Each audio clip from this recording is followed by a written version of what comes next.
Second iteration. With subsequent drawings of the fractal curve, sudden changes may appear. Ian Malcolm. The shore of the inland sea. Alan Grant crouched down, his nose inches from the ground. The temperature was over 100 degrees. His knees ached, despite the rug layers pads he wore. His lungs burned from the harsh alkaline dust. Sweat dripped off his forehead onto the ground. But Grant was oblivious to the discomfort. His entire attention was focused on the 6-inch square of earth in front of him. Working patiently with a dental pick and an artist's camel brush, he exposed the tiny L-shaped fragment of jawbone. It was only an inch long, and no thicker than his little finger. The teeth were a row of small points and had the characteristic medial angling. Bits of bone flaked away as he dug. Grant paused for a moment to paint the bone with rubber cement before continuing to expose it. There was no question that this was the jawbone from an infant carnivorous dinosaur. Its owner had died 79 million years ago at the age of about 2 months. With any luck, Grant might find the rest of the skeleton as well. If so, it would be the first complete skeleton of a baby carnivore. Hey, Alan! Alan Grant looked up, blinking in the sunlight. He pulled down his sunglasses and wiped his forehead with the back of his arm. He was crouched on an eroded hillside in the Badlands outside Snakewater, Montana. Beneath the great blue bowl of sky, blunted hills, exposed outcroppings of crumbling limestone, stretched for miles in every direction. There was not a tree or a bush, nothing but barren rock, hot sun, and whining wind. Visitors found the Badlands depressingly bleak, but when Grant looked at this landscape, he saw something else entirely.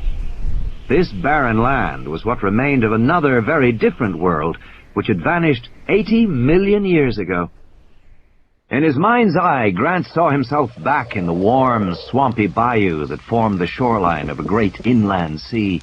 This inland sea was 1,000 miles wide, extending all the way from the newly upthrust Rocky Mountains to the sharp, craggy peaks of the Appalachians. All of the American West was underwater.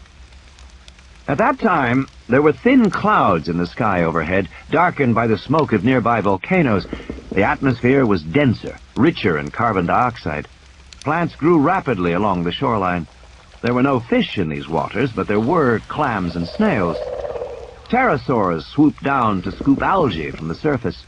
A few carnivorous dinosaurs prowled the swampy shores of the lake, moving among the palm trees. And offshore was a small island, about 2 acres in size. Ringed with dense vegetation, this island formed a protected sanctuary, where herds of herbivorous duck-billed dinosaurs laid their eggs in communal nests and raised their squeaking young. Over the millions of years that followed, the pale green alkaline lake grew shallower and finally vanished. The exposed land buckled and cracked under the heat, and the offshore island with its dinosaur eggs became the eroded hillside in northern Montana, which Alan Grant was now excavating. Hey, Alan! He stood, a barrel-chested, bearded man of 40. He heard the chugging of the portable generator and the distant clatter of the jackhammer cutting into the dense rock on the next hill. He saw the kids working around the jackhammer, moving away the big pieces of rock after checking them for fossils. At the foot of the hill, he saw the 6 teepees of his camp, the flapping mess tent, and the trailer that served as their field laboratory.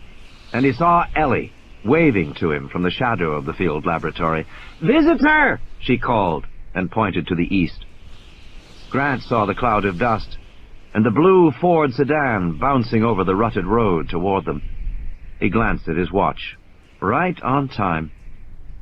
On the other hill, the kids looked up with interest.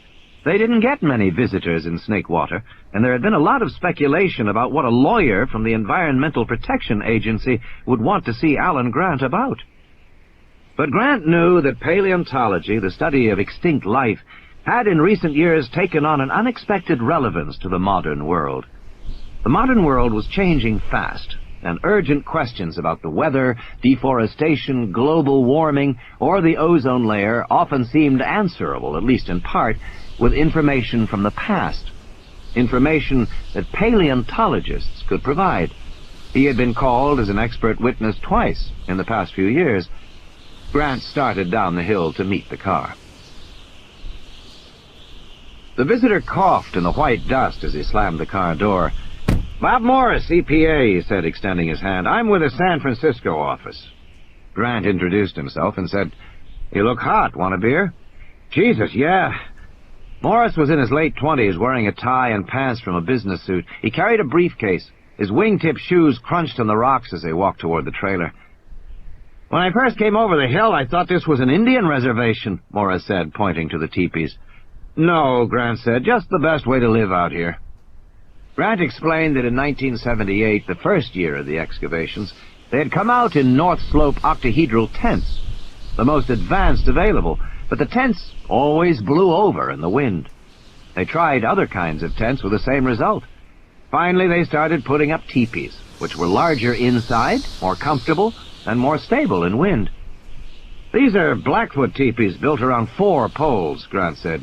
"Sioux teepees are built around 3, but this used to be Blackfoot territory, so we thought..." "Uh-huh," Morris said, "very fitting." He squinted at the desolate landscape and shook his head. "How long you been out here?" "About 60 cases," Grant said. When Morris looked surprised, he explained, "We measure time in beer. We start in June with 100 cases. We've gone through about 60 so far." 63, to be exact," Ellie Sattler said as they reached the trailer. Grant was amused to see Morris gaping at her. Ellie was wearing cut-off jeans and a work shirt tied at her midriff. She was 24 and darkly tanned. Her blonde hair was pulled back. "Ellie keeps us going," Grant said, introducing her. "She's very good at what she does." "And what does she do?" Morris asked. "Paleobotany," Ellie said. "And I also do the standard field preps." She opened the door and they went inside. The air conditioning in the trailer only brought the temperature down to 85 degrees, but it seemed cool after the midday heat. The trailer had a series of long wooden tables with tiny bone specimens neatly laid out, tagged and labeled. Farther along were ceramic dishes and crocks. There was a strong odor of vinegar. Morris glanced at the bones. "I thought dinosaurs were big," he said. "They were," Ellie said, "but everything you see here comes from babies. Snakewater is important primarily because of the number of dinosaur nesting sites here. Until we started this work, there were hardly any infant dinosaurs known. Only one nest had ever been found, in the Gobi Desert. We discovered a dozen different hadrosaur nests, complete with eggs and bones of infants." While Grant went to the refrigerator, she showed Morris the acetic acid baths, which were used to dissolve away the limestone from the delicate bones. "They look like chicken bones," Morris said, peering into the ceramic dishes. "Yes," she said, "they're very bird-like." "And what about those?" Morris said, pointing through the trailer window to piles of large bones outside, wrapped in heavy plastic.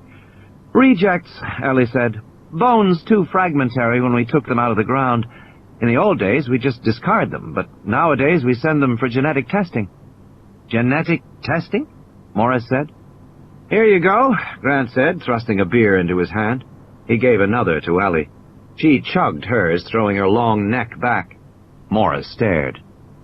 "We're pretty informal here," Grant said. "Want to step into my office?"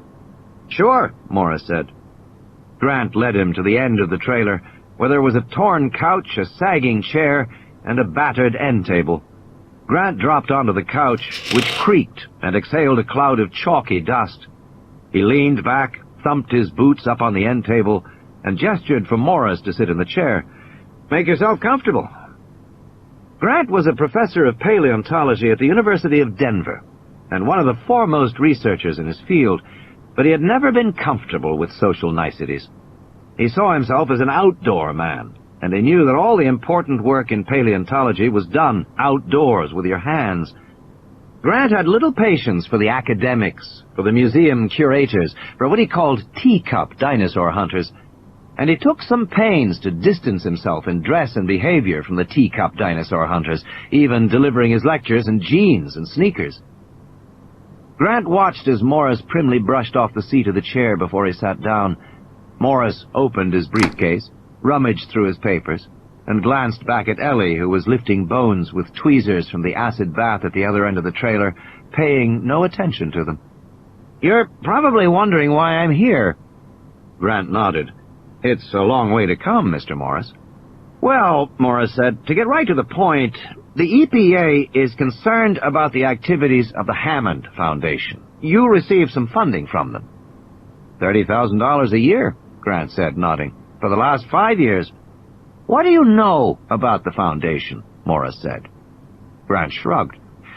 "The Hammond Foundation is a respected source of academic grants. They fund research all over the world, including several dinosaur researchers. I know they support Bob Carey out of the Tyrol in Alberta, and John Weller in Alaska, probably more." "Do you know why the Hammond Foundation supports so much dinosaur research?" Morris asked. "Of course, it's because old John Hammond is a dinosaur nut." "You've met Hammond?" Grant shrugged. "Once or twice. He comes here for brief visits.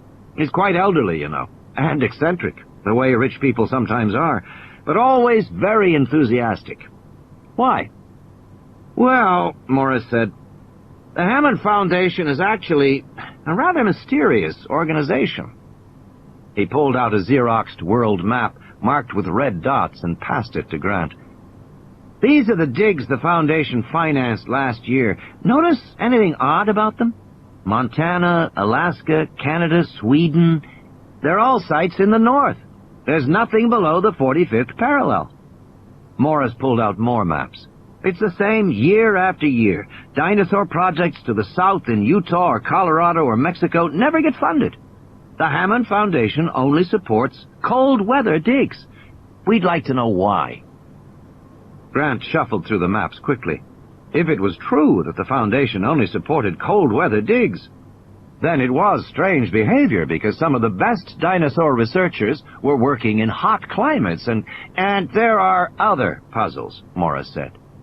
"For example, what is the relationship of dinosaurs to amber?" "Amber?" "Yes, it's the hard yellow resin of dried tree sap." "I know what it is," Grant said, "but why are you asking?" "Because," Morris said, "over the last 5 years, Hammond has purchased enormous quantities of amber in America, Europe, and Asia, including many pieces of museum-quality jewelry. The Foundation has spent $17 million on amber. They now possess the largest privately held stock of this material in the world." "I don't get it," Grant said. "Neither does anybody else," Morris said. "As far as we can tell, it doesn't make any sense at all. Amber is easily synthesized. It has no commercial or defense value. There's no reason to stockpile it. But Hammond has done just that over many years." "Amber," Grant said, shaking his head. "And what about his island in Costa Rica?" Morris continued. 10 years ago, the Hammond Foundation leased an island from the government of Costa Rica, supposedly to set up a biological preserve." "I don't know anything about that," Grant said, frowning. "I haven't been able to find out much," Morris said. "The island is 100 miles off the west coast. It's very rugged, and it's in an area of ocean where the combinations of wind and current make it almost perpetually covered in fog. They used to call it Cloud Island, Isla Nublar. Apparently the Costa Ricans were amazed that anybody would want it." Morris searched in his briefcase. "The reason I mention it," he said, "is that, according to the records, you were paid a consultant's fee in connection with this island." "I was?" Grant said. Morris passed a sheet of paper to Grant. It was the Xerox of a check issued in March 1984 from InGen Incorporated, Farallon Road, Palo Alto, California, made out to Alan Grant in the amount of $12,000. At the lower corner, the check was marked Consultant Services / Costa Rica / Juvenile Hyperspace. "Oh, sure," Grant said. "I remember that. It was weird as hell, but I remember it. And it didn't have anything to do with an island." Alan Grant had found the first clutch of dinosaur eggs in Montana in 1979, and many more in the next 2 years, but he hadn't gotten around to publishing his findings until 1983. His paper, with its report of a herd of 10,000 duck-billed dinosaurs living along the shore of a vast inland sea, building communal nests of eggs in the mud, raising their infant dinosaurs in the herd, made Grant a celebrity overnight. The notion of maternal instincts in giant dinosaurs, and the drawings of cute babies poking their snouts out of the eggs had appeal around the world. Grant was besieged with requests for interviews, lectures, books. Characteristically, he turned them all down, wanting only to continue his excavations. But it was during those frantic days of the mid-1980s that he was approached by the InGen Corporation with a request for consulting services. "Had you heard of InGen before?" Morris asked. "No." "How did they contact you?" "Telephone call. There was a man named Gennaro or Giannino, something like that." Morris nodded. "Donald Gennaro," he said. "He's the legal counsel for InGen. Anyway, he wanted to know about eating habits of dinosaurs, and he offered me a fee to draw up a paper for him." Grant drank his beer, set the can on the floor. "Gennaro was particularly interested in young dinosaurs, infants and juveniles, what they ate. I guess he thought I would know about that." "Did you?" "Not really, no. I told him that. We had found lots of skeletal material, but we had very little dietary data. But Gennaro said he knew we hadn't published everything, and he wanted whatever we had. And he offered a very large fee, $50,000. Morris took out a tape recorder and set it on the end table. "You mind?" "No, go ahead." "So, Gennaro telephoned you in 1984. What happened then?"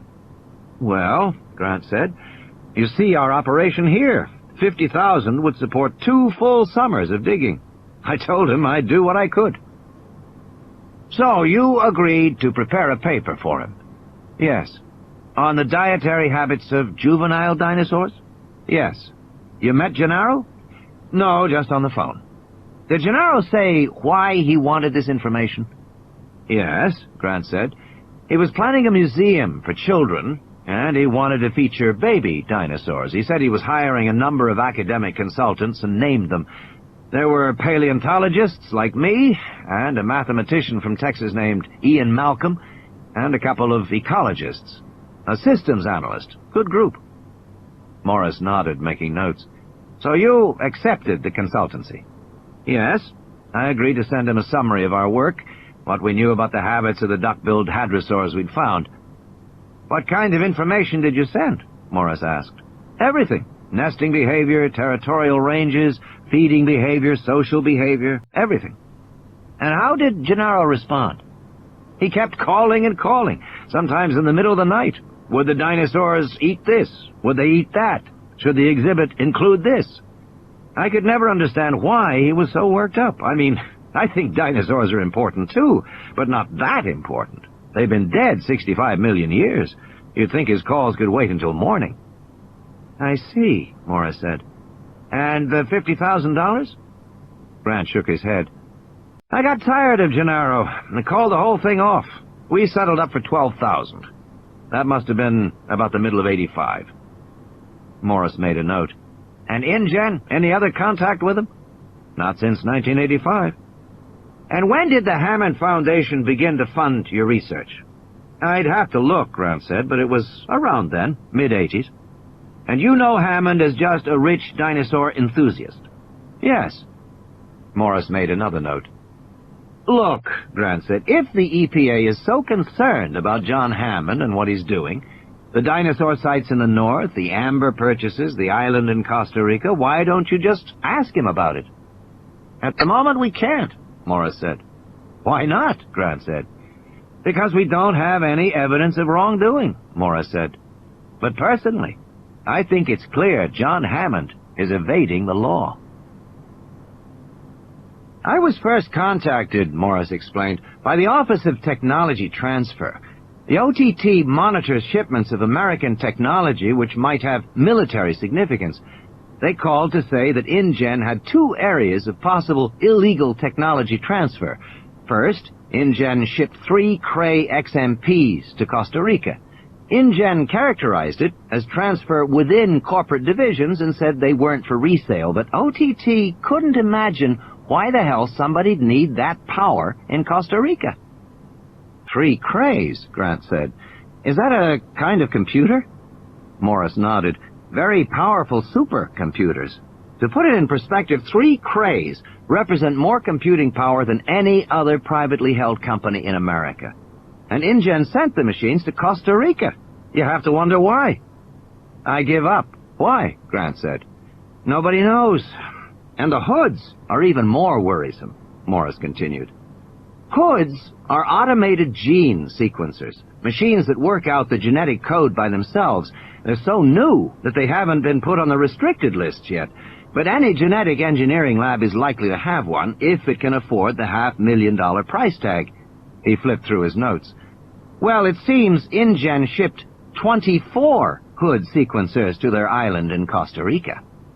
Again, they said it was a transfer within divisions and not an export, Morris said. There wasn't much that OTT could do. They're not officially concerned with use, but InGen was obviously setting up one of the most powerful genetic engineering facilities in the world in an obscure Central American country, a country with no regulations. That kind of thing has happened before. There had already been cases of American bioengineering companies moving to another country so they would not be hampered by regulations and rules. The most flagrant, Morris explained, was the Biosyn rabies case. In 1986, Genetic Biosyn Corporation of Cupertino tested a bioengineered rabies vaccine on a farm in Chile. They didn't inform the government of Chile or the farm workers involved. They simply released the vaccine. The vaccine consisted of live rabies virus, genetically modified to be non-virulent, but the virulence hadn't been tested. Biosyn didn't know whether the virus could still cause rabies or not. Even worse, the virus had been modified. Ordinarily, you couldn't contract rabies unless you were bitten by an animal, but Biosyn modified the rabies virus to cross the pulmonary alveoli. You could get an infection just inhaling it. Biosyn staffers brought this live rabies virus down to Chile in a carry-on bag on a commercial airline flight. Morris often wondered what would have happened if the capsule had broken open during the flight. Everybody on the plane might have been infected with rabies. It was outrageous. It was irresponsible. It was criminally negligent. But no action was taken against Biosyn. The Chilean farmers who unwittingly risked their lives were ignorant peasants. The government of Chile had an economic crisis to worry about, and the American authorities had no jurisdiction. So Louis Dodgson, the geneticist responsible for the test, was still working at Biosyn. Biosyn was still as reckless as ever. And other American companies were hurrying to set up facilities in foreign countries that lacked sophistication about genetic research. Countries that perceived genetic engineering to be like any other high-tech development, and thus welcomed it to their lands, unaware of the dangers posed.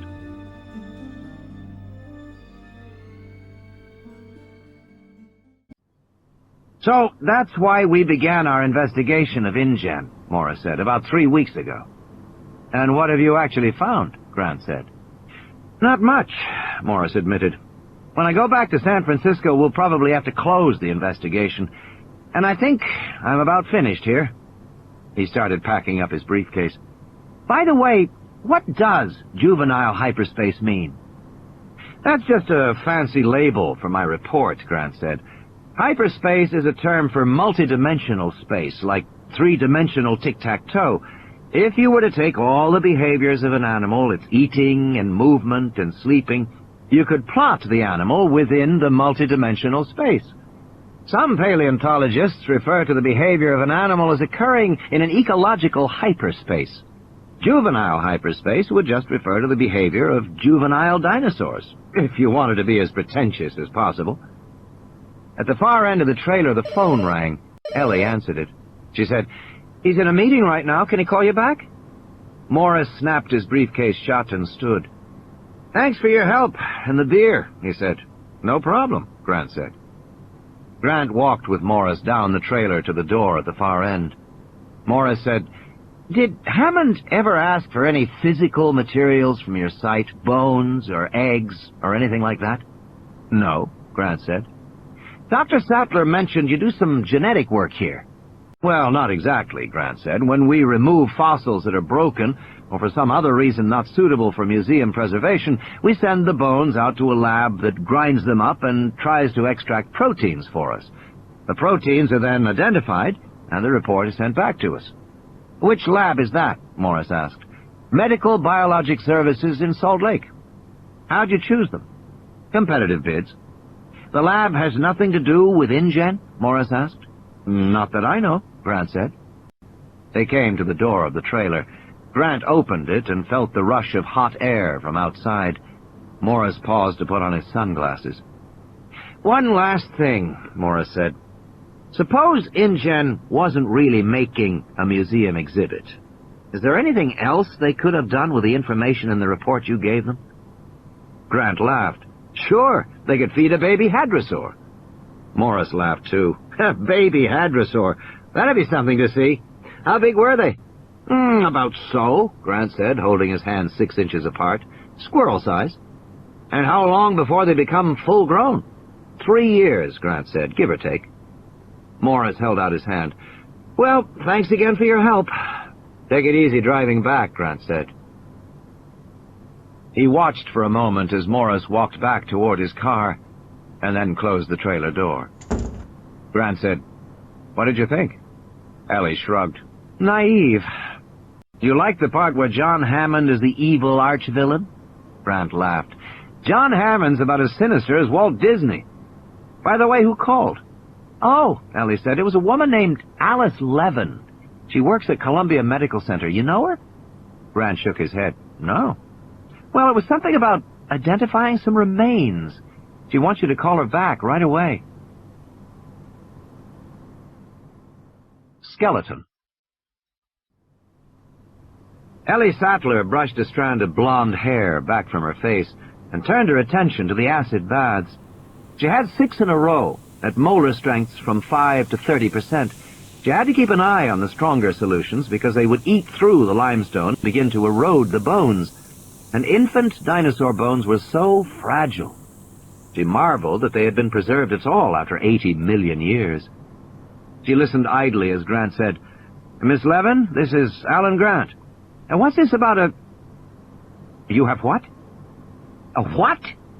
He began to laugh. Oh, I doubt that very much, Miss Levin. No, I really don't have time, I'm sorry. Well, I'll take a look at it, but I can pretty much guarantee it's a basilisk lizard, but... Yes, you can do that. All right, send it now. Grant hung up and shook his head. These people. Ellie said, What's it about? Some lizard she's trying to identify, Grant said. She's going to fax me an X-ray. He walked over to the fax and waited as the transmission came through. Incidentally, I've got a new find for you, a good one. Yes? Grant nodded. Found it just before the kid showed up. On South Hill, Horizon 4. Infant velociraptor, jaw and complete dentition. So there's no question about identity, and the site looks undisturbed. We might even get a full skeleton. That's fantastic, Ellie said. How young? Young, Grant said. 2, maybe 4 months at most. And it's definitely a velociraptor? Definitely, Grant said. Maybe our luck has finally turned. For the last 2 years at Snakewater, the team had excavated only duck-billed hadrosaurs. They already had evidence for vast herds of these grazing dinosaurs roaming the Cretaceous plains in groups of 10 or 20,000, as buffalo would later roam, but increasingly the question that faced them was, where were the predators?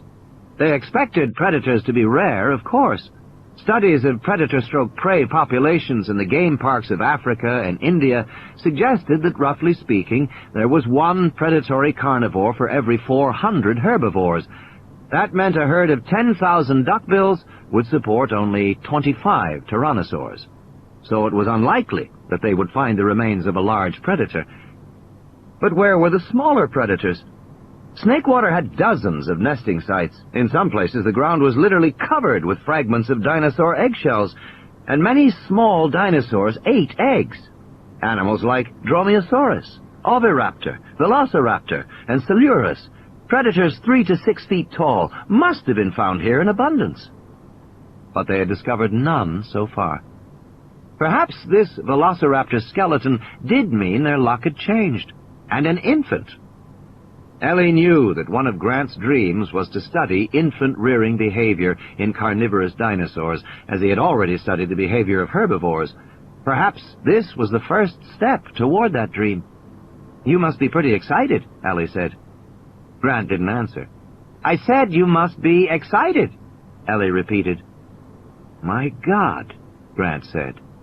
He was staring at the facts. Ellie looked over Grant's shoulder at the X-ray and breathed out slowly. "You think it's an Amazicus?" "Yes," Grant said. "Or a Triassicus. The skeleton is so light." "But it's no lizard," she said. "No," Grant said. "This is not a lizard. No three-toed lizard has walked on this planet for 200 million years." Ellie's first thought was that she was looking at a hoax. An ingenious, skillful hoax, but a hoax nonetheless. Every biologist knew that the threat of a hoax was omnipresent. The most famous hoax, the Piltdown Man, had gone undetected for 40 years, and its perpetrator was still unknown. The essence of a successful hoax was that it presented scientists with what they expected to see. And to Ellie's eye, the X-ray image of the lizard was exactly correct. The three-toed foot was well-balanced, with a medial claw smallest. The bony remnants of the fourth and fifth toes were located up near the metatarsal joint. The tibia was strong and considerably longer than the femur. At the hip, the acetabulum was complete. The tail showed 45 vertebrae. It was a young Procompsognathus. Could this X-ray be faked? "I don't know," Grant said, "but it's almost impossible to fake an X-ray. And Procompsognathus is an obscure animal. Even people familiar with dinosaurs had never heard of it." Ellie read the note. "Specimen acquired on the beach of Cabo Blanco, July 16th. Apparently a howler monkey was eating the animal, and this was all that was recovered. Oh, and it says the lizard attacked a little girl." "I doubt that," Grant said. "But perhaps Procompsognathus was so small and light we assume it must be a scavenger, only feeding off dead creatures. And you can tell the size," he measured quickly. "It's about 20 centimeters to the hips, which means the full animal would be about a foot tall, about as big as a chicken. Even a child would look pretty fearsome to it. It might bite an infant, but not a child."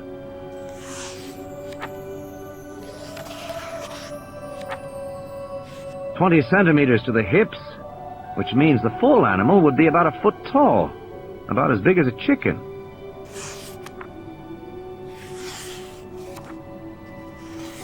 Ellie frowned at the X-ray image. "Do you think this could really be a legitimate rediscovery?" she said. "Like the coelacanth?" "Maybe," Grant said. The coelacanth was a 5-foot-long fish, thought to have died out 65 million years ago, until a specimen was pulled from the ocean in 1938. But there were other examples. The Australian mountain pygmy possum was known only from fossils until a live one was found in a garbage can in Melbourne. And a 10,000-year-old fossil fruit bat from New Guinea was described by a zoologist who not long afterward received a living specimen in the mail. "But could it be real?" she persisted. "What about the age?" Grant nodded. "The age is a problem. Most rediscovered animals were rather recent additions to the fossil record, 10 or 20,000 years old. Some were a few million years old. In the case of the coelacanth, 65 million years old. But the specimen they were looking at was much, much older than that. Dinosaurs had died out in the Cretaceous period 65 million years ago. They had flourished as the dominant life form on the planet in the Jurassic 190 million years ago, and they had first appeared in the Triassic, roughly 220 million years ago.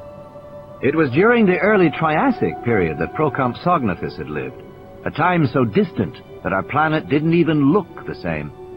All the continents were joined together in a single landmass called Pangaea, which extended from the north to the South Pole, a vast continent of ferns and forests with a few large deserts.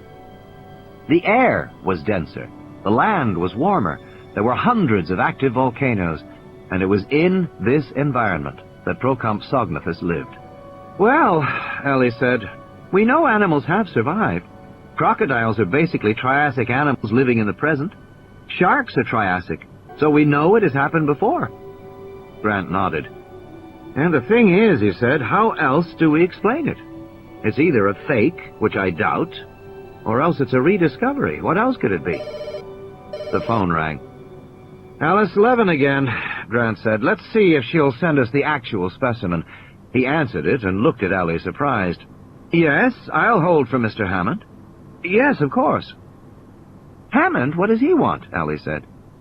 Grant shook his head and then said into the phone, "Yes, Mr. Hammond, yes, it's good to hear your voice, too." "Yes." He looked at Ellie.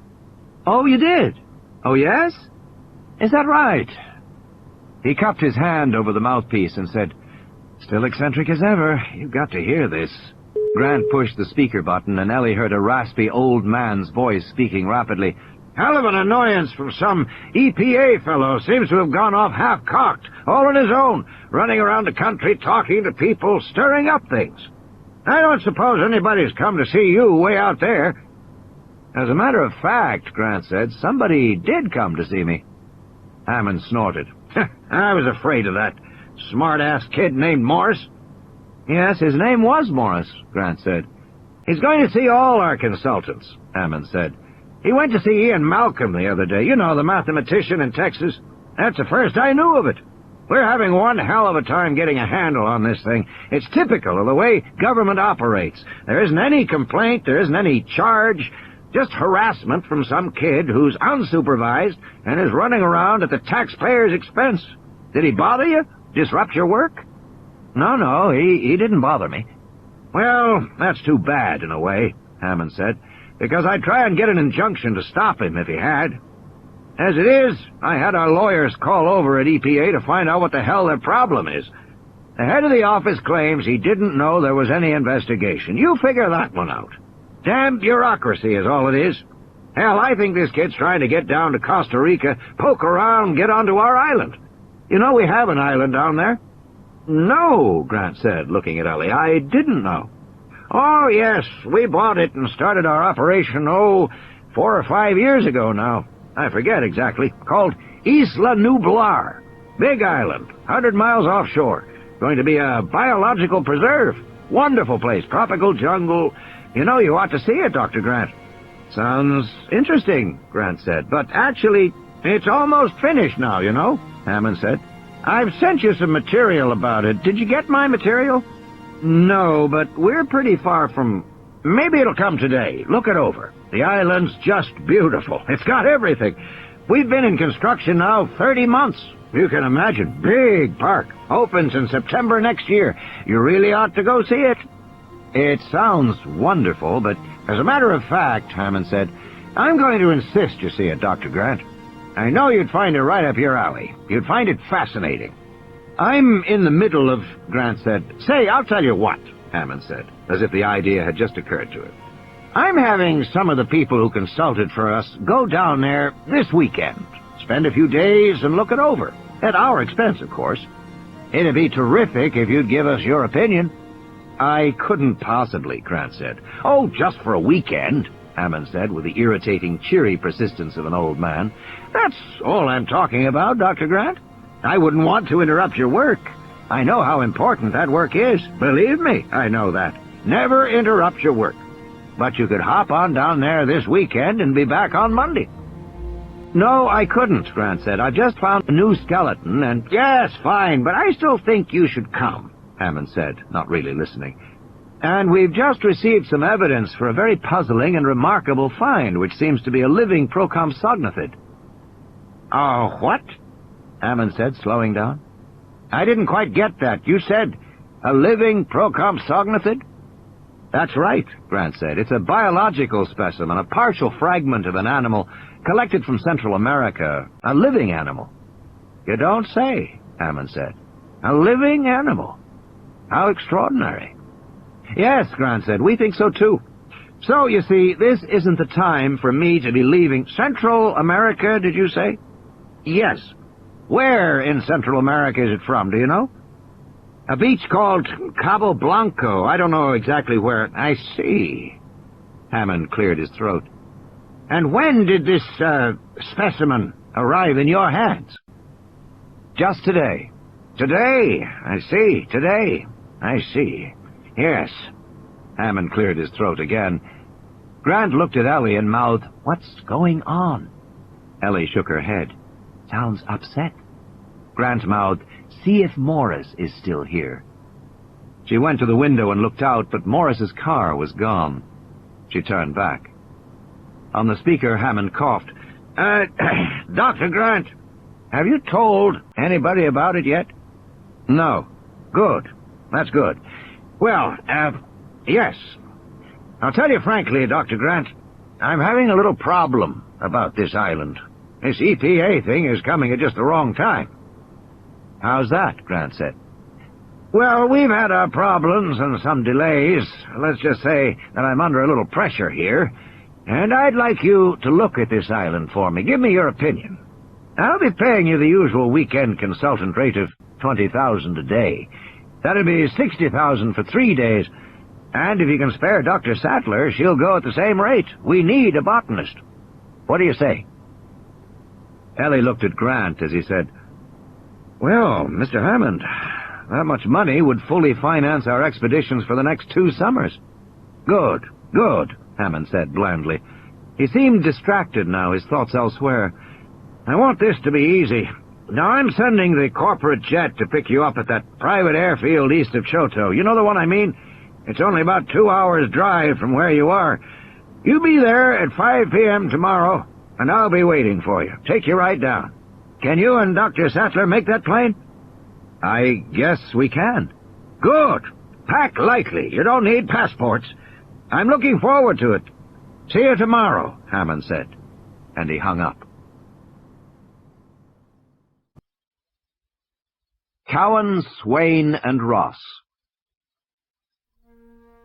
Midday sun streamed into the San Francisco law offices of Cowan, Swain, and Ross, giving the room a cheerfulness that Donald Gennaro did not feel. He listened on the phone and looked at his boss, Daniel Ross, cold as an undertaker in his dark pinstripe suit. I understand, John, Gennaro said. And Grant agreed to come? Good, good. Yes, that sounds fine to me. My congratulations, John. He hung up the phone and turned to Ross. We can't trust Hammond anymore. He's under too much pressure. The EPA's investigating him, is behind schedule on his Costa Rican resort, and the investors are getting nervous. There have been too many rumors of problems down there. Too many workmen have died. And now this business about a living procomsit whatever on the mainland. What does that mean? Ross said. Maybe nothing, Gennaro said. But Hamachi is one of our principal investors. I got a report last week from Hamachi's representative in San Jose, the capital of Costa Rica. According to the report, some new kind of lizard is biting children on the coast. Ross blinked. New lizard? Yes, Gennaro said. We can't screw around with this. We've got to inspect that island right away. I've asked Hammond to arrange independent site inspections every week for the next 3 weeks. And what does Hammond say? He insists nothing is wrong on the island, claims he has all these security precautions. But you don't believe him, Ross said. No, Gennaro said. I don't. Donald Gennaro had come to Cowan Swain from a background in investment banking. Cowan Swain's high-tech clients frequently needed capitalization, and Gennaro helped them find the money. One of his first assignments back in 1982 had been to accompany John Hammond while the old man, then nearly 70, put together the funding to start the InGen Corporation. They eventually raised almost $1 billion, and Gennaro remembered it as a wild ride. Hammond's a dreamer, Gennaro said. A potentially dangerous dreamer, Ross said. We should never have gotten involved. What is our financial position? The firm, Gennaro said, owns 5%. General or limited? General. Ross shook his head. We should never have done that. It seemed wise at the time, Gennaro said. Hell, it was 8 years ago. We took it in lieu of some fees. And if you remember, Hammond's plan was extremely speculative. He was really pushing the envelope. Nobody really thought he could pull it off. But apparently he has, Ross said. In any case, I agree that an inspection is overdue. What about your site experts? I'm starting with experts Hammond already hired as consultants early in the project. Gennaro tossed a list onto Ross's desk. First group is a paleontologist, a paleobotanist, and a mathematician. They go down this weekend. I'll go with them. Will they tell you the truth? Ross said. I think so. None of them had much to do with the island, and one of them, the mathematician, Ian Malcolm, was openly hostile to the project from the start. Insisted it would never work. Could never work. And who else? Just a technical person, a computer system analyst. review the park's computers and fix some bugs. He should be there by Friday morning. Fine, Ross said. You are making the arrangements? Hammond asked to place the calls himself. I think he wants to pretend that he's not in trouble, that it's just a social invitation, showing off his island. All right, Ross said, but just make sure it happens. Stay on top of it. I want this Costa Rican situation resolved within a week. Ross got up and walked out of the room. Gennaro dialed, heard the whining hiss of a radio phone. Then he heard a voice say, "Grant here." "Hi, Dr. Grant, this is Donald Gennaro. I'm the general counsel for InGen. We talked a few years back. I don't know if you remember." "I remember," Grant said. "Well," Gennaro said, "I just got off the phone with John Hammond, who tells me the good news that you're coming down to our island in Costa Rica." "Yes," Grant said, "I guess we're going down there tomorrow." "Well, I just want to extend my thanks to you for doing this on short notice. Everybody at InGen appreciates it. We've asked Ian Malcolm, who, like you, was one of the early consultants, to come down as well. He's the mathematician at UT in Austin." "John Hammond mentioned that," Grant said. "Well, good," Gennaro said. "And I'll be coming too, as a matter of fact. By the way, this specimen you have found of a what is it?" "Procomsognathus," Grant said. "Yes, do you have the specimen with you, Dr. Grant, the actual specimen?" "No," Grant said. "I've only seen an X-ray. The specimen is in New York. A woman from Columbia University called me." "Well, I wonder if you could give me the details on that," Gennaro said. "Then I can run down that specimen for Mr. Hammond, who's very excited about it. I'm sure you want to see the actual specimen, too. Perhaps I can even get it delivered to the island while you're all down there," Gennaro said. Grant gave him the information. "Well, that's fine, Dr. Grant," Gennaro said. "My regards to Dr. Sattler. I look forward to meeting you and him tomorrow." And Gennaro hung up. Plans. "This just came," Ellie said the next day, walking to the back of the trailer with a thick manila envelope. "One of the kids brought it back from town. It's from Hammond." Grant noticed the blue and white InGen logo as he tore open the envelope. Inside there was no cover letter, just a bound stack of paper. Pulling it out, he discovered it was blueprints. They were reduced, forming a thick book. The cover was marked Isla Nublar, Resort Guest Facilities, Full Set Safari Lodge. "What the hell is this?" he said. As he flipped open the book, a sheet of paper fell out. "Dear Alan and Ellie, as you can imagine, we don't have much in the way of formal promotional materials yet, but this should give you some idea of the Isla Nublar project. I think it's very exciting. Looking forward to discussing this with you. Hope you can join us. Regards, John." "I don't get it," Grant said. He flipped through the sheets. "These are architectural plans." He turned to the top sheet. "Visitor Center Stroke Lodge, Isla Nublar Resort. Client, InGen Incorporated, Palo Alto, California. Architects, Dunning, Murphy & Associates, New York. Richard Murphy, Design Partner. Theodore Chen, Senior Designer. Sheldon James, Administrative Partner. Engineers, Harlow, Whitney & Fields, Boston, Structural. A.T. Mishikawa, Osaka, Mechanical. Landscaping, Shepperton Rogers, London. A. Ashikiga, H. Ayasu, Kanazawa. Electrical, N.V. Kobayashi, Tokyo. A.R. Makasawa, Senior Consultant. Computer C/C, Integrated Computer Systems Incorporated, Cambridge, Massachusetts. Dennis Nedry, Project Supervisor." Grant turned to the plans themselves. They were stamped, "Industrial Secrets, Do Not Copy," and "Confidential Work Product, Not for Distribution." Each sheet was numbered, and at the top, "These plans represent the confidential creations of InGen Incorporated. You must have signed document 112/4A, or you risk prosecution." "Looks pretty paranoid to me," he said. "Maybe there's a reason," Ellie said. The next page was a topographical map. It showed Isla Nublar as an inverted teardrop, bulging at the north, tapering at the south. The island was 8 miles long, and the map divided it into several large sections. The northern section was marked Visitor Area, and it contained structures marked visitor arrivals, visitor center stroke administration, power stroke desalinization stroke support, Hammond Res, and Safari Lodge.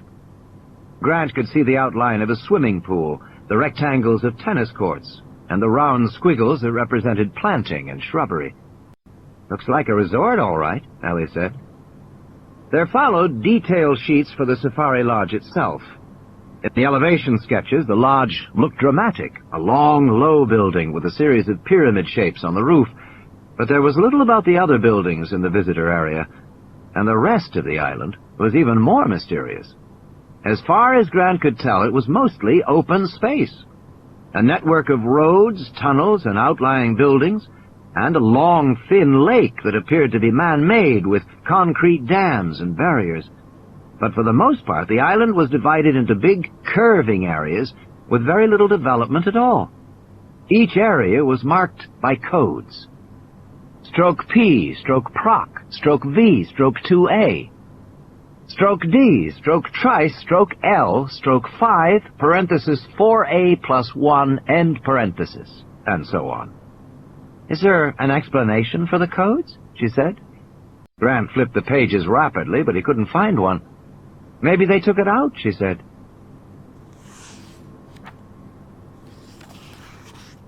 "I'm telling you," Grant said, "paranoid." He looked at the big, curving divisions separated from one another by the network of roads.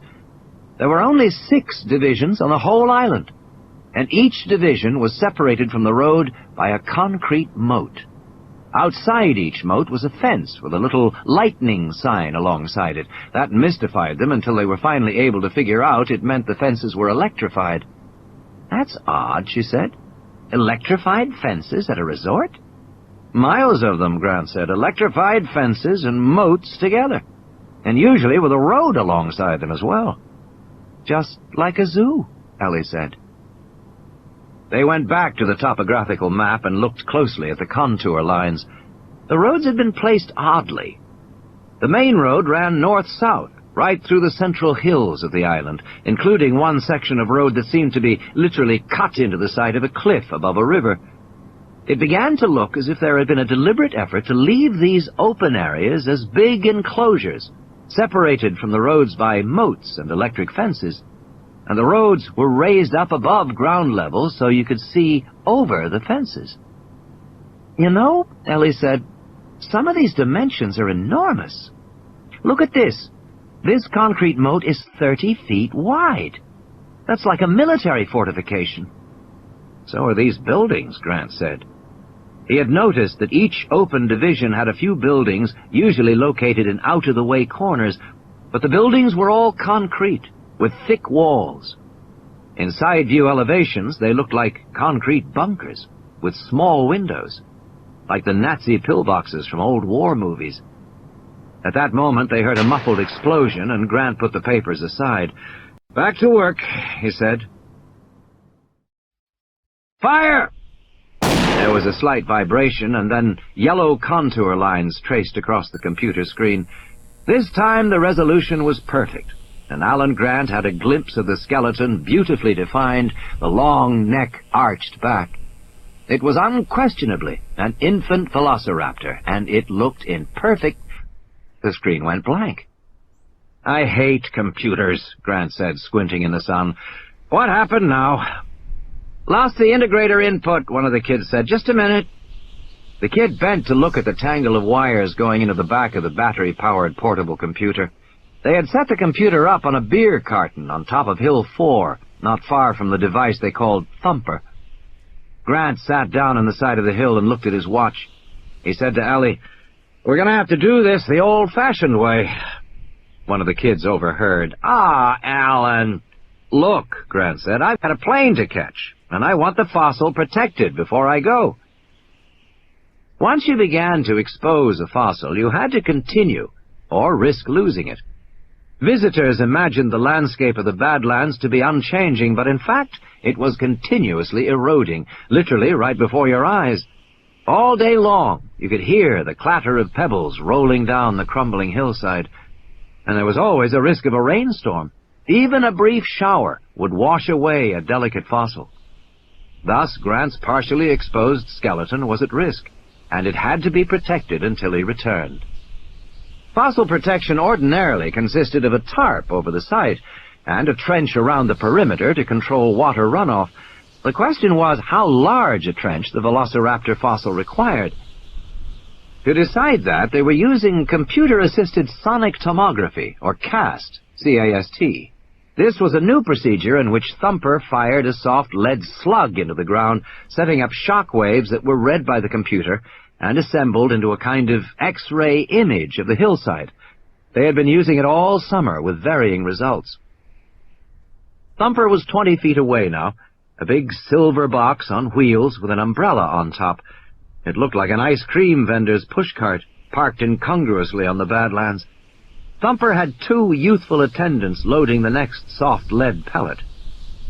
So far, the CAST program merely located the extent of finds, helping Grant's team to dig more efficiently, but the kids claimed that within a few years it would be possible to generate an image so detailed that excavation would be redundant. You could get a perfect image of the bones in 3 dimensions, and it promised a whole new era of archaeology without excavation. But none of that had happened yet, and the equipment that worked flawlessly in the university laboratory proved pitifully delicate and fickle in the field. "How much longer?" Grant said. "We got it now, Alan. It's not bad." Grant went to look at the computer screen. He saw the complete skeleton traced in bright yellow. It was indeed a young specimen. The outstanding characteristic of Velociraptor, the single-toed claw, which in a full-grown animal was a curved 6-inch-long weapon capable of ripping open its prey, was in this infant no larger than the thorn on a rosebush. It was hardly visible at all on the screen. And Velociraptor was a lightly built dinosaur in any case, an animal as fine-boned as a bird, and presumably as intelligent. Here the skeleton appeared in perfect order, except that the head and neck were bent back toward the posterior. Such neck flexion was so common in fossils that some scientists had formulated a theory to explain it, suggesting that the dinosaurs had become extinct because they had been poisoned by the evolving alkaloids in plants. The twisted neck was thought to signify the death agony of the dinosaurs. Grant had finally put that one to rest by demonstrating that many species of birds and reptiles underwent a post-mortem contraction of posterior neck ligaments, which bent the head backward in a characteristic way. It had nothing to do with the cause of death. It had to do with the way a carcass dried in the sun. Grant saw that this particular skeleton had also been twisted laterally, so that the right leg and foot were raised up above the backbone. "It looks kind of distorted," one of the kids said, "but I don't think it's the computer." "No," Grant said, "it's just time. Lots and lots of time." Grant knew that people could not imagine geological time. Human life was lived on another scale of time entirely. An apple turned brown in a few minutes. Silverware turned black in a few days. A compost heap decayed in a season. A child grew up in a decade. None of these everyday human experiences prepared people to be able to imagine the meaning of 80 million years, the length of time that had passed since this little animal had died. In the classroom, Grant had tried different comparisons. If you imagined the human lifespan of 60 years was compressed to a day, then 80 million years would still be 3,652 years, older than the pyramids. The Velociraptor had been dead a long time. "Doesn't look very fearsome," one of the kids said. "He wasn't," Grant said. "At least, not until he grew up." Probably this baby had scavenged, feeding off carcasses slain by the adults after the big animals had gorged themselves, and lay basking in the sun. Carnivores could eat as much as 25% of their body weight in a single meal, and it made them sleepy afterward. The babies would chitter and scramble over the indulgent, somnolent bodies of the adults and nip little bites from the dead animal. The babies were probably cute little animals. But an adult Velociraptor was another matter entirely. Pound for pound, a Velociraptor was the most rapacious dinosaur that ever lived. Although relatively small, about 200 pounds, the size of a leopard, Velociraptors were quick, intelligent, and vicious, able to attack with sharp jaws, powerful clawed forearms, and the devastating single claw on the foot. Velociraptors hunted in packs, and Grant thought it must have been a sight to see a dozen of these animals racing at full speed, leaping onto the back of a much larger dinosaur, tearing at the neck and slashing at the ribs and belly. "We're running out of time," Ellie said, bringing him back. Grant gave instructions for the trench. From the computer image, they knew the skeleton lay in a relatively confined area. A ditch around a 2-meter square would be sufficient. Meanwhile, Ellie lashed down the tarp that covered the side of the hill. Grant helped her pound in the final stakes. "How did the baby die?" one of the kids asked. "I doubt we'll know," Grant replied. "Infant mortality in the wild is high. In African parks it runs 70% among some carnivores. It could have been anything. Disease, separation from the group, anything. Or even attack by an adult. We know these animals hunted in packs, but we don't know anything about their social behavior in a group." The students nodded. They had all studied animal behavior, and they knew, for example, that when a new male took over a lion pride, the first thing he did was kill all the cubs. The reason was apparently genetic. The male had evolved to disseminate his genes as widely as possible, and by killing the cubs, he brought all the females into heat so that he could impregnate them. It also prevented the females from wasting their time nurturing the offspring of another male. Perhaps the velociraptor hunting pack was also ruled by a dominant male. They knew so little about dinosaurs, Grant thought. After 150 years of research and excavation all around the world, they still knew almost nothing about what the dinosaurs had really been like. "We've got to go," Ellie said, "if we're going to get the show to by 5. Hammond. Gennaro's secretary bustled in with a new suitcase. It still had the sales tags on it. "You know, Mr. Gennaro," she said severely, "when you forget to pack, it makes me think you don't really want to go on this trip." "Maybe you're right," Gennaro said. "I'm missing my kid's birthday." Saturday was Amanda's birthday, and Elizabeth had invited 20 screaming 4-year-olds to share it, as well as Cappy the clown and a magician. His wife hadn't been happy to hear that Gennaro was going out of town. Neither had Amanda. "Well, I did the best I could on short notice," his secretary said. "There's running shoes your size, and khaki shorts and shirts, and a shaving kit. A pair of jeans and a sweatshirt if it gets cold. The car is downstairs to take you to the airport. You have to leave now to make the flight." She left. Gennaro walked down the hallway, tearing the sales tags off the suitcase. As he passed the all-glass conference room, Dan Ross left the table and came outside. "Have a good trip," Ross said. "But let's be very clear about one thing. I don't know how bad this situation actually is, Donald, but if there's a problem on that island, burn it to the ground." "Jesus, Dan, we're talking about a big investment. Don't hesitate. Don't think about it. Just do it. Hear me?" Gennaro nodded. "I hear you," he said. "But Hammond—" "Screw Hammond," Ross said. My boy," the familiar raspy voice said. "How have you been, my boy?" "Very well, sir," Gennaro replied. He leaned back in the padded leather chair of the Gulfstream II jet as it flew east toward the Rocky Mountains. "You never call me anymore," Hammond said reproachfully. "I've missed you, Donald. How is your lovely wife?" "She's fine. Elizabeth's fine. We have a little girl now." "Wonderful, wonderful. Children are such a delight. She'd get a kick out of our new park in Costa Rica." Gennaro had forgotten how short Hammond was. As he sat in the chair, his feet didn't touch the carpeting. He swung his legs as he talked. There was a childlike quality to the man, even though Hammond must now be, 75, 76, something like that.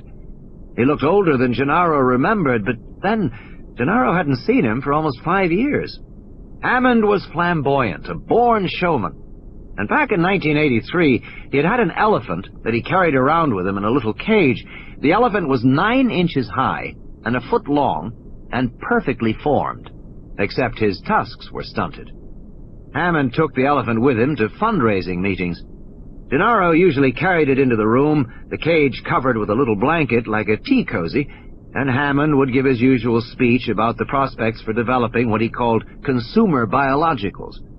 Then, at the dramatic moment, Hammond would whip away the blanket to reveal the elephant, and he would ask for money.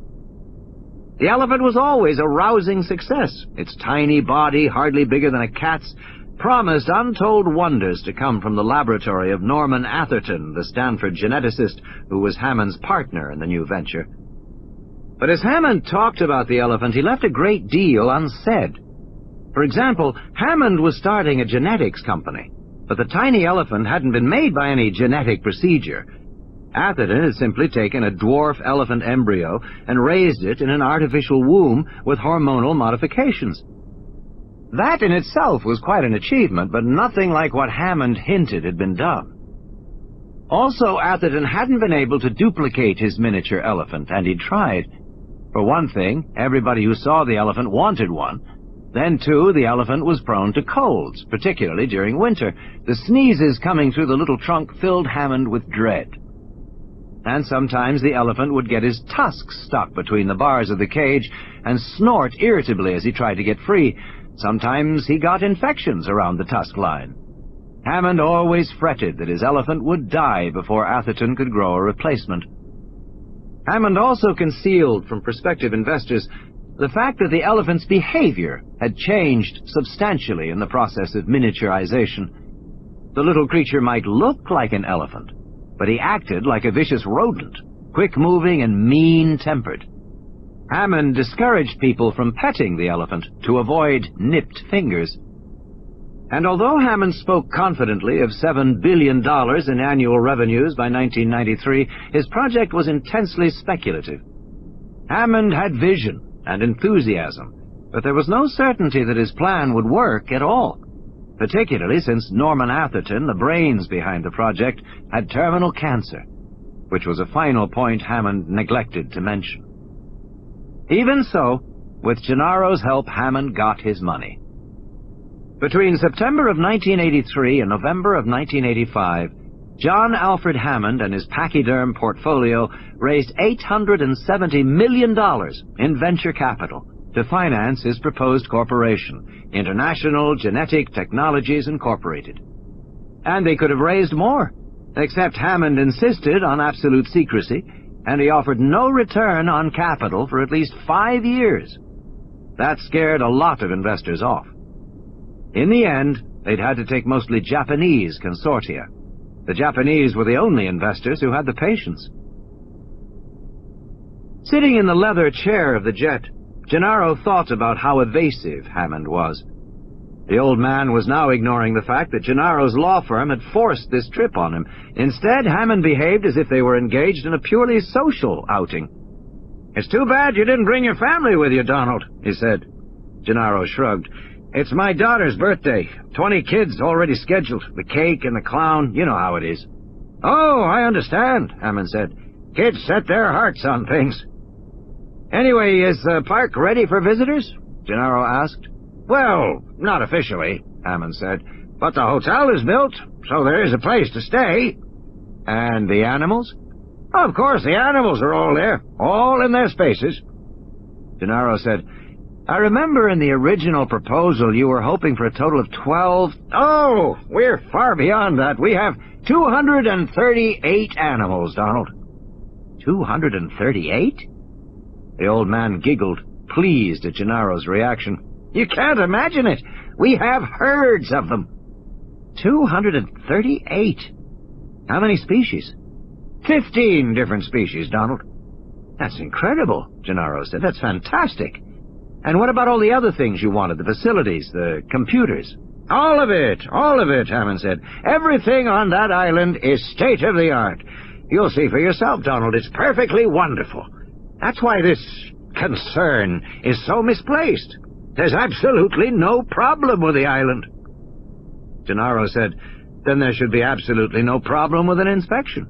"And there isn't," Hammond said, "but it slows things down. Everything has to stop for the official visit. You've had delays anyway. You've postponed the opening." "Oh, that." Hammond tugged at the red silk handkerchief in the breast pocket of his sport coat. "It was bound to happen. Bound to happen. Why? Gennaro asked. Well, Donald, Hammond said, to explain that, you have to go back to the initial concept of the resort. The concept of the most advanced amusement park in the world, combining the latest electronic and biological technologies. I'm not talking about rides. Everybody has rides. Coney Island has rides. And these days, everybody has animatronic environments. The haunted house, the pirate den, the Wild West, the earthquake. Everyone has those things. So we set out to make biological attractions, living attractions. Attractions so astonishing they would capture the imagination of the entire world. Gennaro had to smile. It was almost the same speech, word for word, that he had used on the investors so many years ago. And we can never forget the ultimate object of the project in Costa Rica, to make money, Hammond said, staring out the windows of the jet. Lots and lots of money. I remember, Gennaro said. And the secret to making money in a park, Hammond said, is to limit your personnel costs. The food handlers, ticket takers, cleanup crews, repair teams. To make a park that runs with minimal staff. That was why we invested in all the computer technology. We automated wherever we could. I remember. But the plain fact is, Hammond said, when you put together all the animals and all the computer systems, you run into snags. Who ever got a major computer system up and running on schedule? Nobody I know. So you've just had normal startup delays? Yes, that's right, Hammond said. Normal delays. I heard there were accidents during construction, Gennaro said. Some workmen died. Yes, there were several accidents, Hammond said, and a total of 3 deaths. 2 workers died building the Cliff Road. 1 other died as a result of an earth mover accident in January. But we haven't had any accidents for months now. He put his hand on the younger man's arm. Donald, he said, believe me when I tell you that everything on the island is going forward as planned. Everything on that island is perfectly fine. The intercom clicked. The pilot said, "Seatbelts, please. We're landing in Shoto." Shoto. Dry plains stretched away toward distant black buttes. The afternoon wind blew dust and tumbleweed across the cracked concrete. Grant stood with Ellie near the jeep and waited while the sleek Grumman jet circled for a landing. "I hate to wait on the money men," Grant grumbled. Ellie shrugged. "Goes with the job." Although many fields of science, such as physics and chemistry, have become federally funded, paleontology remains strongly dependent on private patrons. Quite apart from his own curiosity about the island in Costa Rica, Grant understood that if John Hammond asked for his help, he would give it. That was how patronage worked, how it had always worked. The little jet landed and rolled quickly toward them. Ellie shouldered her bag. The jet came to a stop, and a stewardess in a blue uniform opened the door.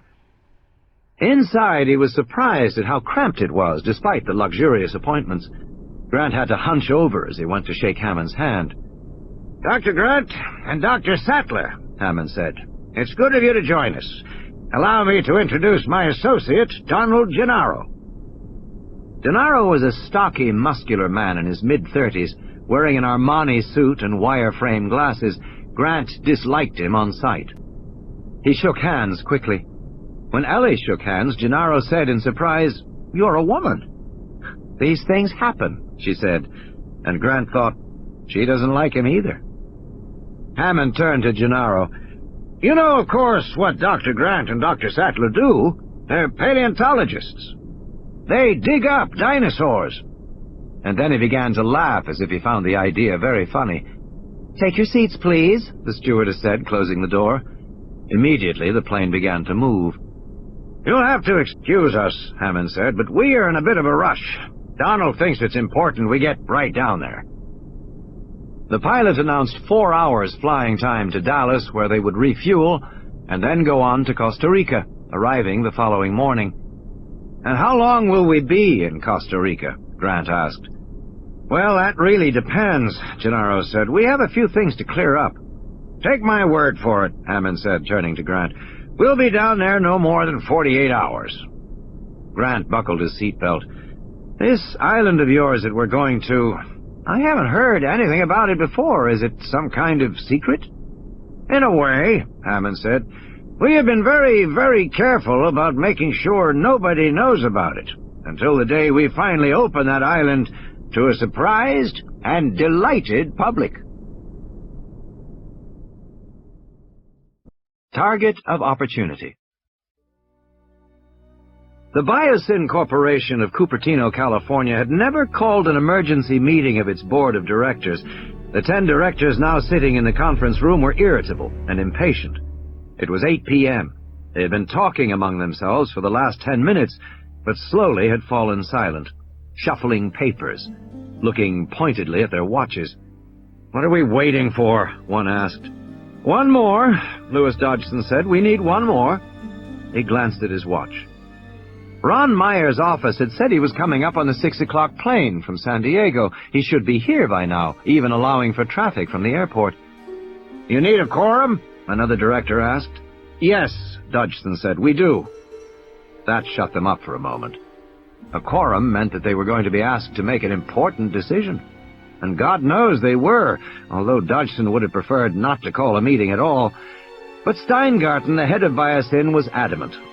"You'll have to get their agreement for this one, Lou," he had said. Depending on who you talked to, Louis Dodgson was famous as the most aggressive geneticist of his generation or the most reckless. 34, balding, hawk-faced, and intense, he had been dismissed by Johns Hopkins as a graduate student for planning gene therapy on human patients without obtaining the proper FDA protocols. Hired by Biosyn, he had conducted the controversial rabies vaccine test in Chile. Now he was the head of product development at Biosyn, which supposedly consisted of reverse engineering, taking a competitor's product, tearing it apart, learning how it worked, and then making your own version. In practice, it involved industrial espionage, much of it directed toward the InGen Corporation.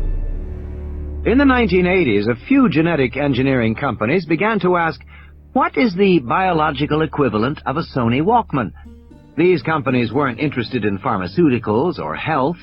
They were interested in entertainment, sports, leisure activities, cosmetics, and pets. The perceived demand for consumer biologicals in the 1990s was high. InGen and Biosyn were both at work in this field. Biosyn had already achieved some success, engineering a new pale trout. This trout was easier to spot in streams and was said to represent a step forward in angling.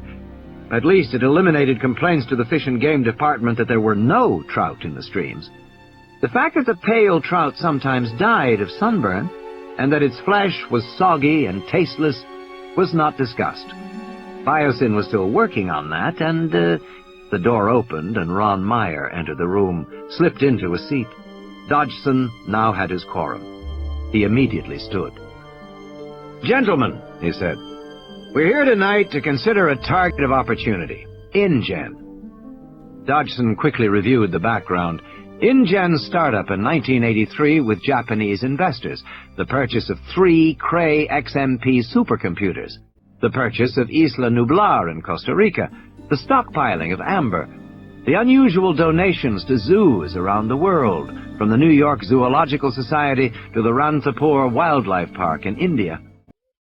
"Despite all these clues," Dodgson said, "we still had no idea where InGen might be going.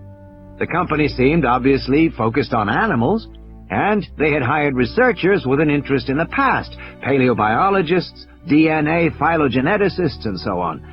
Then in 1987, InGen bought an obscure company called Millipore Plastic Products in Nashville, Tennessee. This was an agribusiness company that had recently patented a new plastic with the characteristics of an avian eggshell. This plastic could be shaped into an egg and used to grow chick embryos. Starting the following year, InGen took the entire output of this Millipore plastic for its own use. Dr. Dodgson, this is all very interesting. At the same time, Dodgson continued, construction was begun on Isla Nublar. This involved massive earthworks, including a shallow lake 2 miles long in the center of the island. Plans for resort facilities were let out with a high degree of confidentiality. But it appears that InGen has built a private zoo of large dimensions on the island. One of the directors leaned forward and said, "Dr. Dodgson, so what?" "It's not an ordinary zoo," Dodgson said. "This zoo is unique in the world. It seems that InGen has done something quite extraordinary. They have managed to clone extinct animals from the past." "What animals?" "Animals that hatch from eggs, and that require a lot of room in a zoo." "What animals?" "Dinosaurs," Dodgson said. "They are cloning dinosaurs."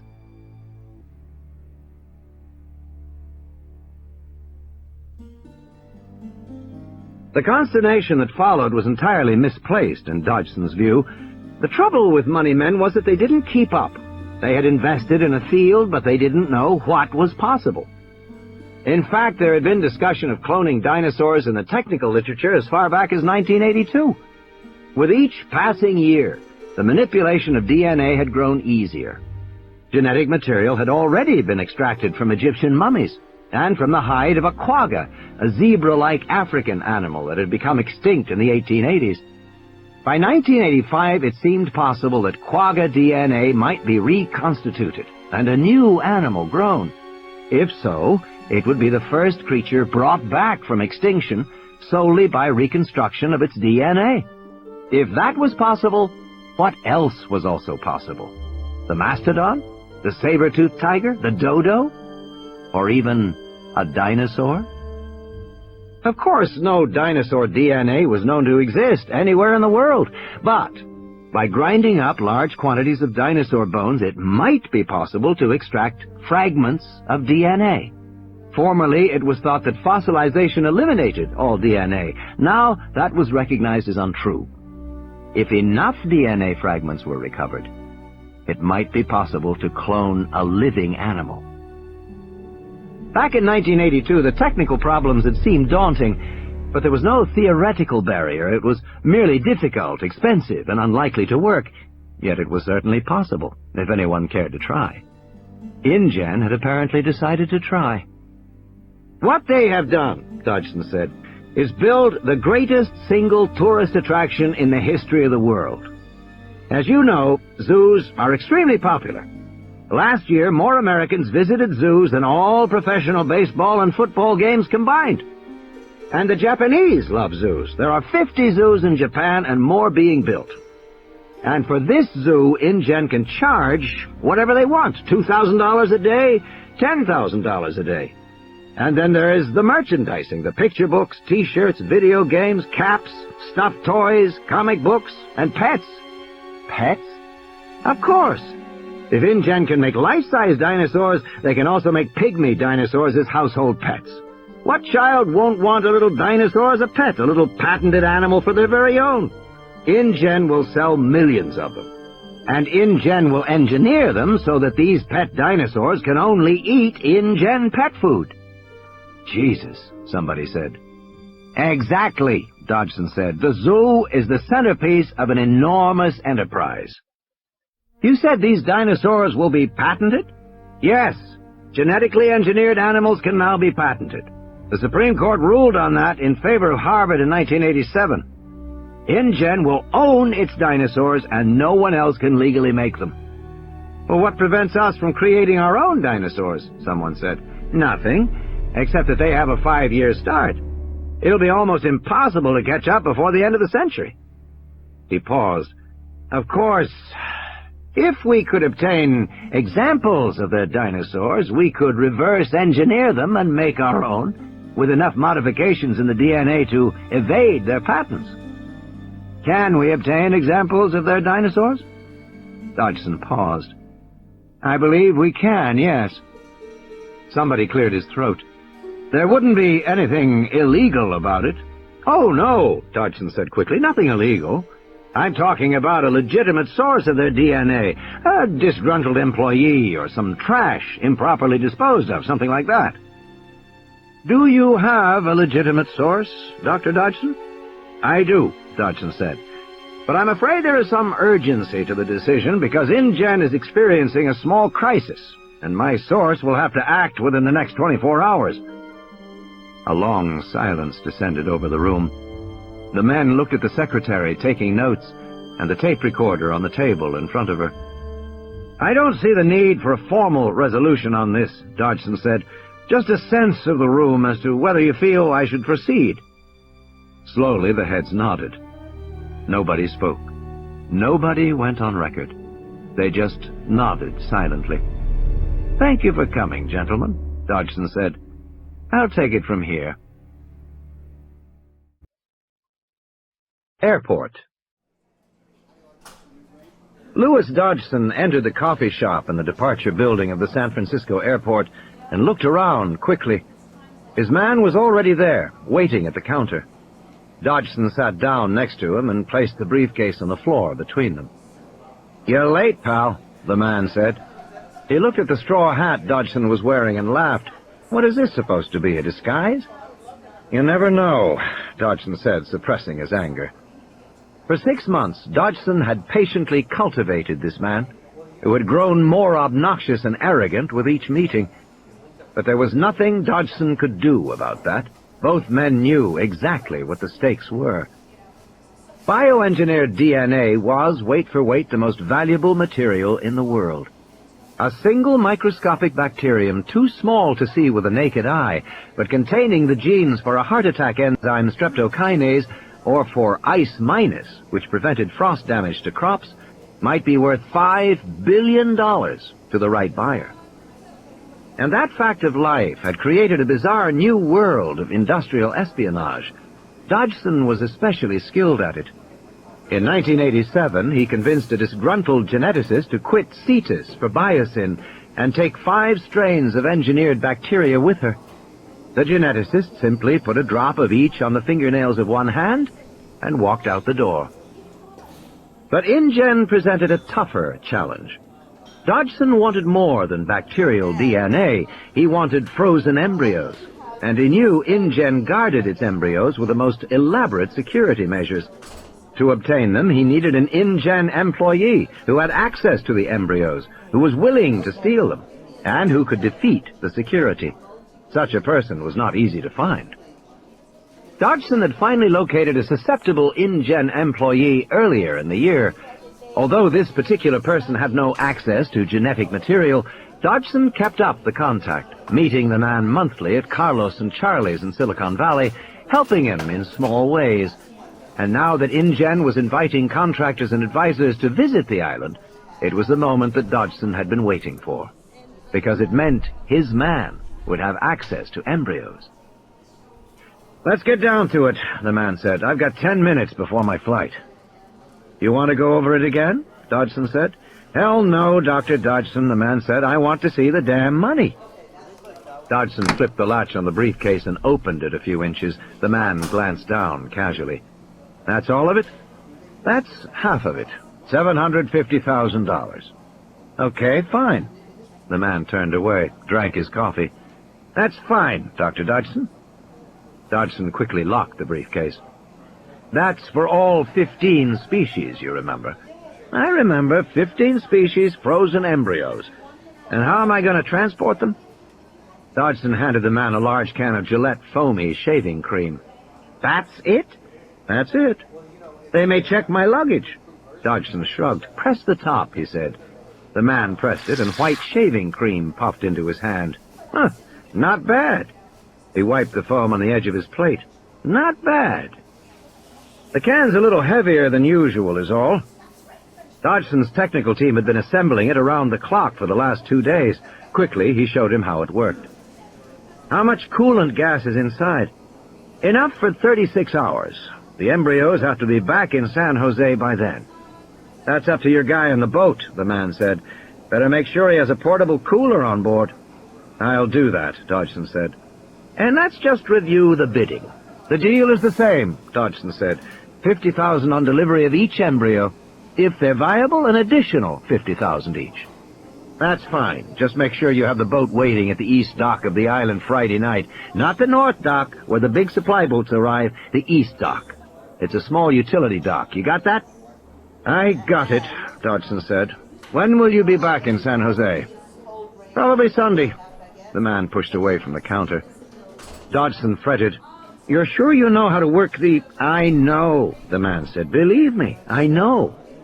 Also, Dodgson said, we think the island maintains constant radio contact with InGen corporate headquarters in California, so look, I've got it covered, the man said. Just relax and get the money ready. I want it all Sunday morning in San Jose Airport in cash. It'll be waiting for you, Dodgson said. Don't worry. Malcolm. Shortly before midnight, he stepped on the plane at the Dallas airport. A tall, thin, balding man of 35, dressed entirely in black. Black shirt, black trousers, black socks, black sneakers. Ah, Dr. Malcolm, Hammond said, smiling with forced graciousness. Malcolm grinned.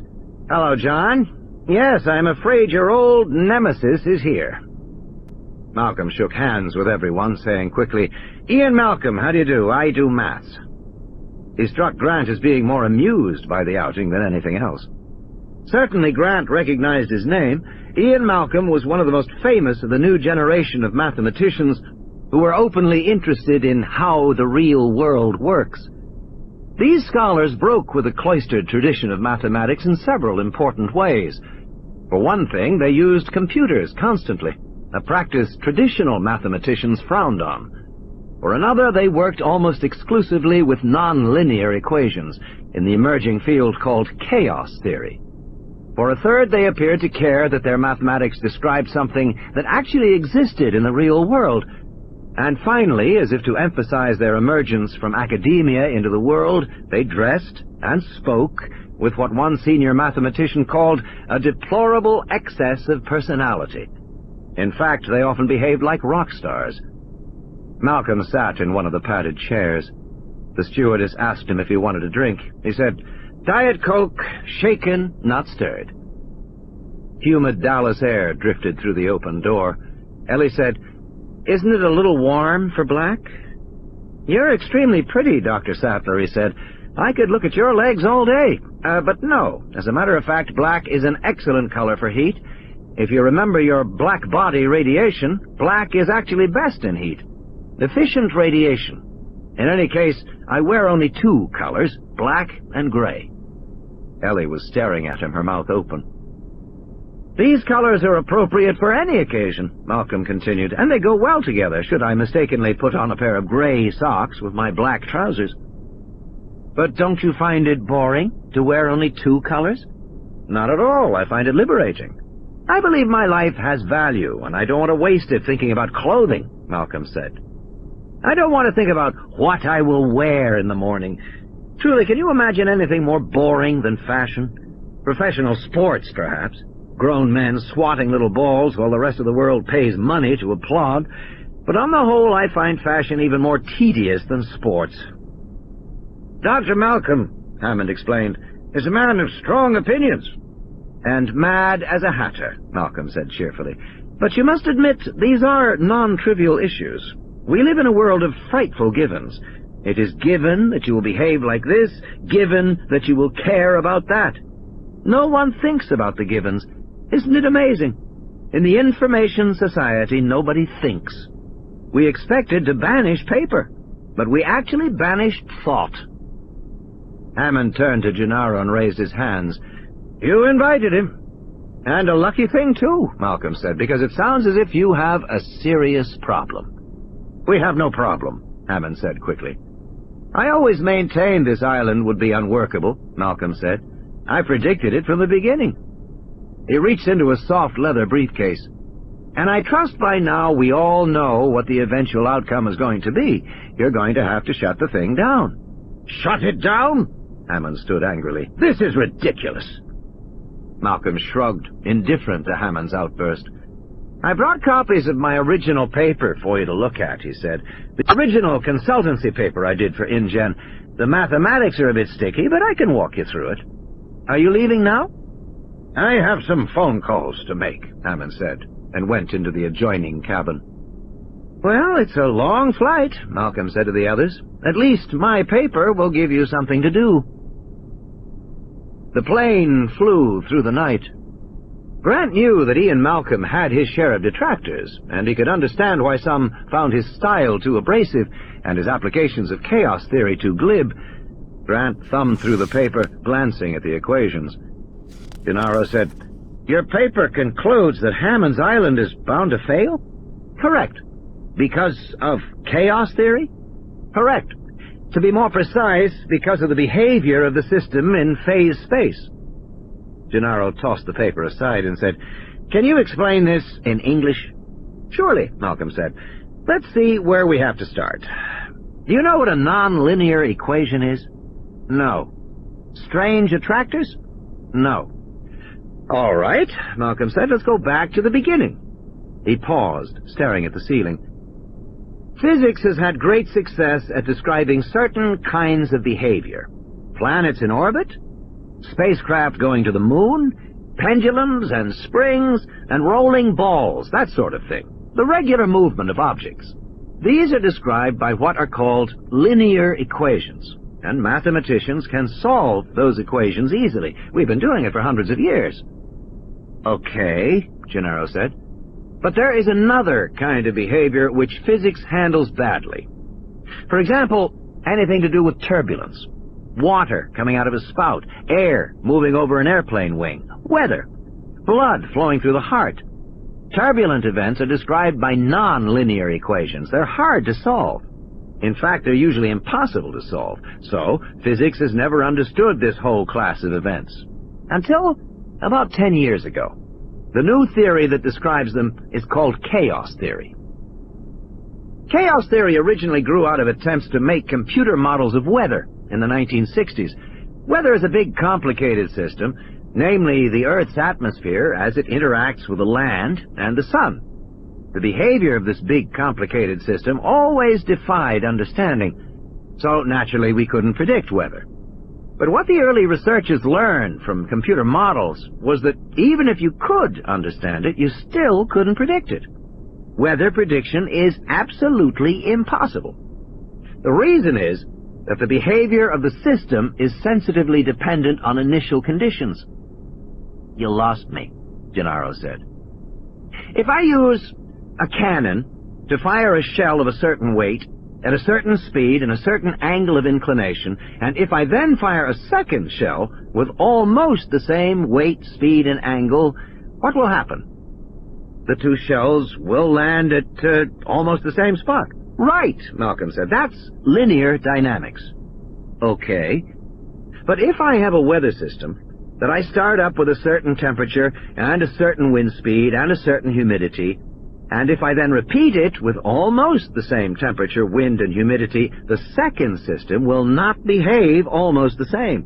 It'll wander off and rapidly will become very different from the first. Thunderstorms instead of sunshine. That's nonlinear dynamics. They are sensitive to initial conditions. Tiny differences become amplified." "I think I see," Gennaro said. "The shorthand is the butterfly effect. A butterfly flaps its wings in Peking, and weather in New York is different." "So, chaos is all just random and unpredictable?" Gennaro said. "Is that it?" "No," Malcolm said. "We actually find hidden regularities within the complex variety of a system's behavior. That's why chaos has now become a very broad theory that's used to study everything from the stock market to rioting crowds to brain waves during epilepsy. Any sort of complex system where there is confusion and unpredictability. We can find an underlying order. Okay?" "Okay," Gennaro said, "but what is this underlying order?" "It's essentially characterized by the movement of the system within phase space," Malcolm said. "Jesus," Gennaro said, "all I want to know is why you think Hammond's Island can't work." "I understand," Malcolm said. "I'll get there. Chaos theory says two things. First, that complex systems like weather have an underlying order. Second, the reverse of that simple systems can produce complex behavior. You hit a pool ball, and it starts to carom off the sides of the table. In theory, that's a fairly simple system, almost a Newtonian system. Since you can know the force imparted to the ball and the mass of the ball, And you can calculate the angles at which it will strike the walls. You can predict the future behavior of the ball. In theory, you could predict the behavior of the ball far into the future as it keeps bouncing from side to side. You could predict where it will end up 3 hours from now, in theory. Okay, Gennaro nodded. But in fact, Malcolm said, it turns out you can't predict more than a few seconds into the future. Because almost immediately, very small effects, imperfections in the surface of the ball, tiny indentations in the wood of the table, start to make a difference. And it doesn't take long before they overpower your careful calculations. So it turns out that this simple system of a pool ball on a table has unpredictable behavior. Okay. And Hammond's project, Malcolm said, is another apparently simple system, animals within a zoo environment, that will eventually show unpredictable behavior. You know this because of theory, Malcolm said. But hadn't you better see the island to see what he's actually done? No, that is quite unnecessary. The details don't matter. Theory tells me that the island will quickly proceed to behave in unpredictable fashion. And you're confident of your theory? Oh, yes, Malcolm said, totally confident. He sat back in the chair. There is a problem with that island. It is an accident, waiting to happen. Isla Nublar. With a whine, the rotors began to swing in circles overhead, casting shadows on the runway of San Jose Airport. Grant listened to the crackle in his earphones as the pilot talked to the tower. They had picked up another passenger in San Jose, a man named Dennis Nedry, who had flown in to meet them. He was fat and sloppy, eating a candy bar, and there was sticky chocolate on his fingers and flecks of aluminum foil on his shirt. Nedry had mumbled something about doing computers on the island and hadn't offered to shake hands. Through the plexi bubble, Grant watched the airport concrete drop away beneath his feet, and he saw the shadow of the helicopter racing along as they went west toward the mountains. It's about a 40-minute trip, Hammond said from one of the rear seats. Grant watched the low hills rise up, and then they were passing through intermittent clouds breaking out into sunshine. The mountains were rugged, though he was surprised at the amount of deforestation. Acre after acre of denuded, eroded hills. Costa Rica, Hammond said, has better population control than other countries in Central America, but even so, the land is badly deforested. Most of this is within the last 10 years. They came down out of the clouds on the other side of the mountains, and Grant saw the beaches of the west coast. They flashed over a small coastal village. Bahia Anasco, the pilot said. Fishing village. He pointed north. Up the coast there, you see the Cabo Blanco Preserve. They have beautiful beaches. The pilot headed straight out over the ocean. The water turned green, and then deep aquamarine. The sun shone on the water. It was about 10 in the morning. Just a few minutes now, Hammond said, and we should be seeing Isla Nublar. Isla Nublar, Hammond explained, was not a true island. Rather, it was a seamount, a volcanic upthrusting of rock from the ocean floor. Its volcanic origins can be seen all over the island, Hammond said. There are steam vents in many places, and the ground is often hot underfoot. Because of this, and also because of prevailing currents, Isla Nublar lies in a foggy area. As we get there, you will see it. Ah, there we are. The helicopter rushed forward, low to the water. Ahead, Grant saw an island, rugged and craggy, rising sharply from the ocean. Christ, it looks like Alcatraz, Malcolm said. Its forested slopes were wreathed in fog, giving the island a mysterious appearance. Much larger, of course, Hammond said. 8 miles long and 3 miles wide at the widest point. In total, some 22 square miles, making it the largest private animal preserve in North America. The helicopter began to climb and headed toward the north end of the island. Grant was trying to see through the dense fog. It's not usually this thick, Hammond said. He sounded worried. At the north end of the island, the hills were highest, rising more than 2,000 feet above the ocean.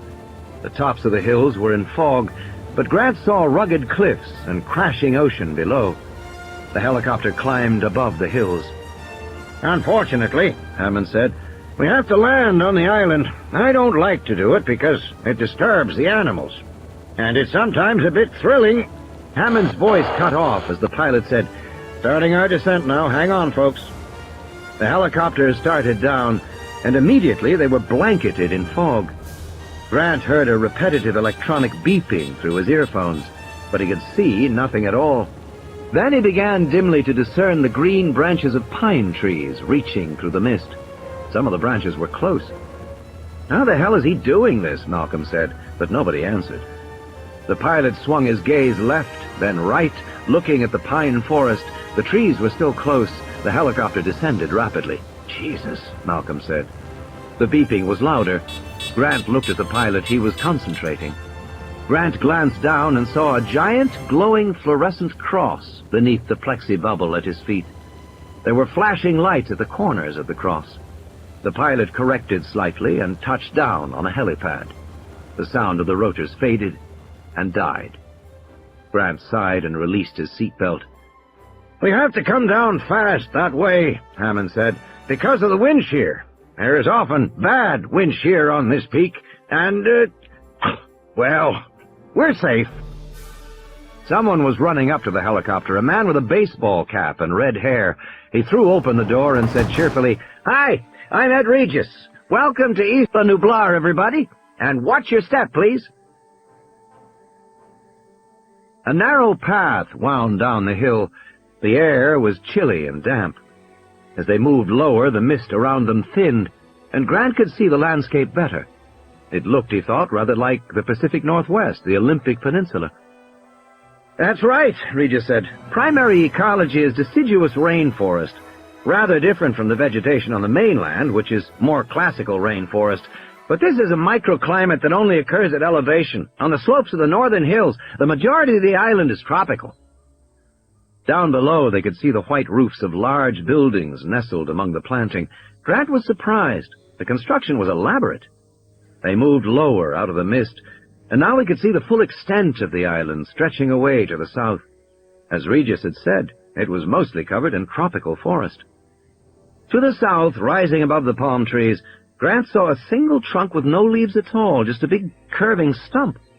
Then the stump moved and twisted around to face the new arrivals. Grant realized that he was not seeing a tree at all. He was looking at the graceful, curving neck of an enormous creature rising 50 feet into the air.